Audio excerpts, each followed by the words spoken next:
MC Explains. За би өөрөөс ч ганц асуулт асуумаар байна.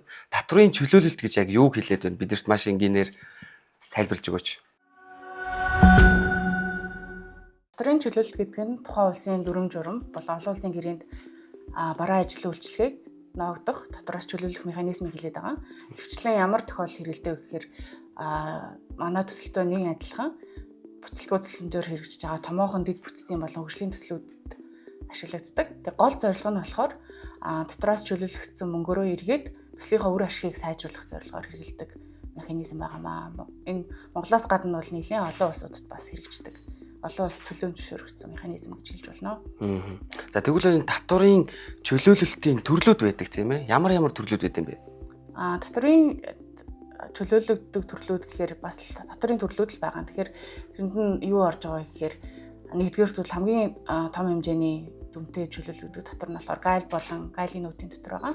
Хоёрдугаарт бол тухайн улсын дотоодын худалдаа авалт таас чөлөөлөгддөг дотоодын нэмэгдсэн үртгийн албан татвар буюу нөтийн татвар байгаа. Гуравдугаарт нь бол гадаадын ажилчдыг тухайн улсад ажиллуулах нэмэлт төлбөр гардаг ажлын байрны төлбөрөөс чөлөөлөгдөх татвар бол байгаа.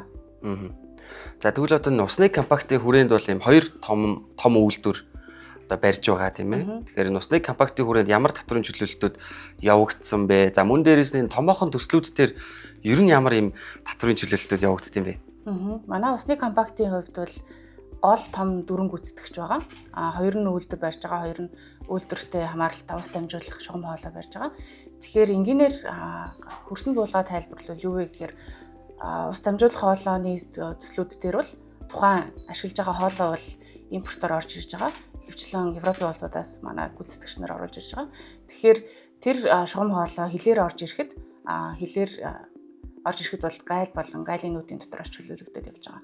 Үүнтэй нэгэн адилаар хоёр үйлдвэрийн барилгад байнгын гормоор үлдчихэж байгаа тоног төхөөрөмж ч гэсэн ялгаагүй бас Европын улсуудаас ихэвчлэн орж ирээд тэрийн чөлөөлөгдөд явж байгаа гэсэн үг.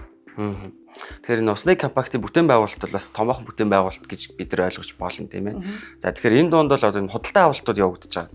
Тэгэхээр яг Нусны компактын хүрээнд ямар худалдаа авалтууд хийгдэв те. За дээрээс нэм сонирхолтой тоо баримтууд юу вэ? За Нусны компакт дээр бол одоо манай офисын энгийн хэрэглэнээс ахуулаад түрүүний хэлсэн чинь үйлдвэрийн тоног төхөөрөмж хөрлөх том хэмжээний худалдаа авалтууд бол явагдаж байгаа.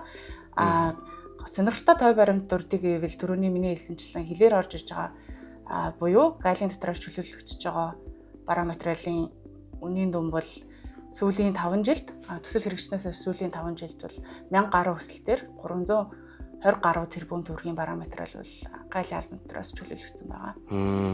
Тэгэхээр бол яг 5 жилийн өмнөх валютын ханш арай өөрөөс одооныход хөрвүүлэхэд бол 90 орчим сая долларын бараа материал бол улсын хилээр орж ирээд гайлын татвараас чөлөөлөгдсөн гэсэн үг. Гэж бүтээн байгуулалтаа хийж байгаа тийм ээ. Тэгэхээр ер нь бол нэлээд өндөр хэмжээний тоо байгаа. Тэгэхээр яг энэ татврын чөлөөлөлт гэдэг ингээд ярингууд маш олон асуултууд тавигддаг. За энэ асуултууд донд хамгийн чухал асуулт бол хяналт. Тэгэхээр энэ хяналтын тухай би өөрөө ч бас асуумаар энэ хяналт яаж явагддаг талаар бас бидтэй хуваалцаач. Тийм. Яалтчгүй татврын чөлөөлөлт бол маш өндөр хяналтанд дагуу явагддаг механизм байдаг.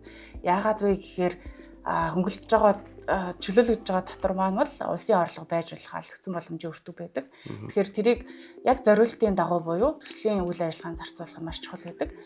Тэрийг бол манай хувьд бол яаж хяндаг вэ гэхээр манай менежментийн зөвлөх буюу инженер компани маань бол яг томоохон төслүүдийн худалдаа авалтыг бол шалгадаг. Энэ худалдаа авалт зөвхөн энэ төслийн үйл ажиллагаанд зориулсан худалдаа авалт гэдэг дээр инженерийн баталгаа гаргаж өгдөг. Энэ дээр үндэслээд мянганы сорилтын сан болон сангийн ам дотрын алба хянаад нэг үгээр хэлбэл дөрвөн талын иж бүрийн хяналтан дээр үндэслэн татврын чөлөөлөлтийн процесс явагддаг. Тэгэхээр бол яг зөвхөн төслийн зориулалтаар төслийн үйл ажиллагаанд ашиглаж байгаа бараа материалууд бол татвараас чөлөөлөгдөж байгаа гэж ойлгоход бол. За маш их баярлалаа. Тэгэхээр энэ удаагийнхаа дугаараар та бүхэндээ одоо Монголын мянганы сорилтын сангийн санхүүгийн мэргэжилтэн Баяр чимэг та бүхэнд татврын чөлөөлөлт гэж юу болох талаар маш энгийнээр болон бидэнд ойлгомжтой байдлаар товч хүргэлээ. Ингээд дараагийнхаа контентоор уулзцгаая. Маш их баярлалаа. Баярлалаа.